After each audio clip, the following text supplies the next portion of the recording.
Snillan jäntan vill att kom ut och gå vägen gänge längs med strånde. Hösse svarar du om väg ber dig med. Vil du svara ja, vill du svara nej? Svarar du ja, så stor du deg vera. Svarar du nej, så stor du deg ei. Snillan jäntan vill att kom ut och gå vägen gänge längs med strånde.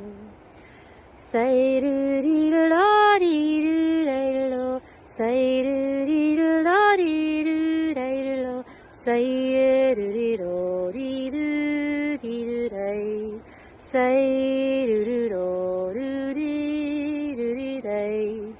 Snillan jäntan vill att kom ut och gå vägen gänge längs med strånde.